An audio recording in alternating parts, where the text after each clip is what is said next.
Bueno, ¿cómo es el tema de las tildes? ¿Esto tiene reglas? ¿Tiene lógica? Pues reglas sí, lógica se podría decir que tiene. Y en este video vamos a desenredar el tema. Salió la A, no sé a dónde va. En su sentido más básico, las tildes existen para marcar el acento de las palabras. La idea es que si tú te encuentras con una palabra que nunca en la vida has escuchado, con un golpe de vista sabrás cómo suena, su música. Y es que los acentos importan. Por ejemplo, es diferente decir que un libro es público, que yo publico un libro, y que el libro se publicó en tal fecha. Las tres cosas suenan diferentes, son palabras diferentes y es el acento lo que las distingue. La tilde está ahí como para decir, hey, aquí está el bombo. Pero rápidamente nos encontramos con un problema y es que todas las palabras con más de una sílaba tienen acento en algún lado, pero la mayoría de palabras no tienen tilde. Entonces, por favor, que alguien nos explique qué está pasando. La historia real probablemente es compleja y está llena de notas al pie, pero nos podemos inventar un cuento de mentiras para transmitir lo que está de fondo.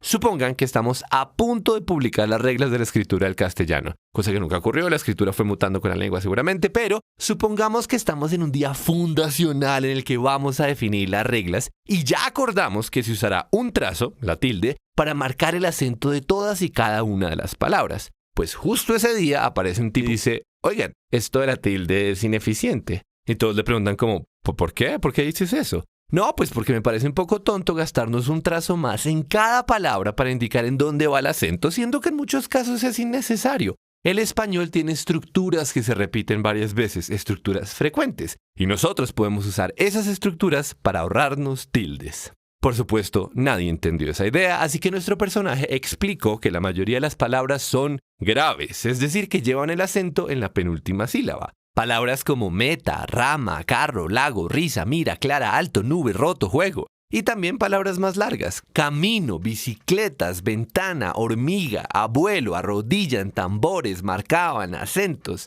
Y hay otra cosa importante.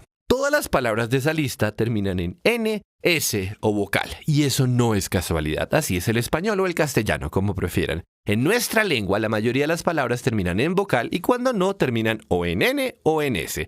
Entonces podemos imaginar que nuestro personaje, muy orgulloso, afirmó que es posible eliminar como el 90% de las tildes aprovechando la repetición de esa estructura con la siguiente tabla. Si una palabra es grave y termina en N, S o vocal, pues no le ponemos tilde porque eso es lo más normal del mundo, mico, nevera, cubo. Lo cual quiere decir que si es grave y termina en otra letra, entonces sí le ponemos tilde. Cárcel, cadáver, árbol. También se sigue que cuando una palabra es aguda, es decir, que tiene el acento en la última sílaba, el esquema funciona al revés. Tilde cuando termina en N, S o vocal. Están, estás, está, miró, saltó, comió, cambió, en acción, quité, volveré. Y sin tilde cuando no. Por ejemplo, ningún verbo lleva tilde porque todos son palabras agudas que terminan en ere. Comer, rezar, amar, beber, morir. Y por supuesto, lo mismo aplica para palabras agudas con otras letras raras como reloj, carcaj.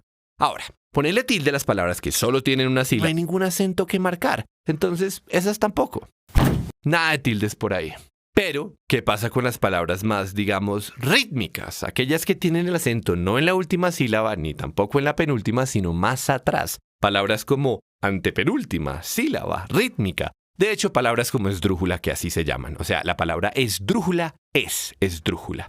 ¿Más ejemplos? Bueno, armónica, metálica, mesiánica. Todas son palabras que llevan tilde sin importar la letra en la que terminen. Y por ahí, de vez en cuando, se van a topar con algo realmente extraño, como quítenmelo, una sobreesdrújula que, por supuesto, lleva tilde. ¿Todo bien? Porque hasta ahí la cosa es simple. Tenemos un modelo que nos permite saber en dónde está el acento y ahorrar tildes en el camino. Todo es muy simétrico y lógico. Lo que pasa es que la misma raya, la tilde, se utiliza para cosas distintas al acento. Se usa para distinguir algunas palabras y también para marcar la división de algunas sílabas. Ojo, un mismo símbolo, distintas funciones. Ahora, la tilde como marcador de hiatos o hiato acentual. Resulta que las vocales son un problema porque a veces cuando hay dos juntas uno no sabe si se trata de una sílaba o de dos. Por ejemplo, sabiduría. Según las reglas que acabamos de presentar, esa palabra no debería tener tilde porque es grave, sabiduría, y termina en vocal. Pero si no le ponemos la tilde, existe el riesgo de que alguien lea sabiduría, pensando que las últimas dos letras hacen parte de la misma sílaba. Entonces, cuando se encuentren con dos vocales que parecen una sílaba, pero en realidad son dos sílabas como baúl, en esos casos se pone una tilde en la vocal acentuada para marcar esa diferencia. No es una regla bonita porque hay muchos casos en los que contradice la primera regla. Existía, oído, río, continúa, que son palabras graves terminadas en vocal y tienen tilde. Pero bueno, algo de lógica tiene porque sigue siendo un asunto de acentos. Luego, los expertos se fueron de vacaciones. Tercer uso para la tilde.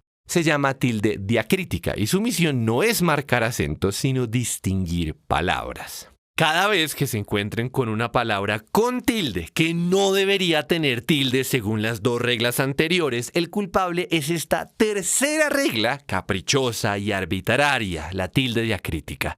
¿Y por qué decimos eso? Porque no se usa para distinguir todas las palabras que tienen alguna hermana gemela como la nota musical, y porque se podría usar otro símbolo, cualquier virgulilla, para lograr lo mismo. Se podría usar, qué sé yo, una diéresis, pero no. Se usa la misma raya por pura crueldad.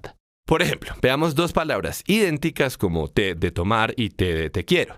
Para distinguirlas, al té de tomar le ponemos tilde. No porque tenga un acento más potente o algo así, aunque hay expertos que dicen que son sílabas tónicas, sino porque queremos distinguir palabras. Lo mismo pasa con el sí de afirmación que lleva tilde para distinguirlo del sí condicional. Si sí entendieron eso, sepan que, como toda buena regla absurda, la única forma de aprender a usar la tilde diacrítica es memorizando, uno por uno, los casos. ¿Qué?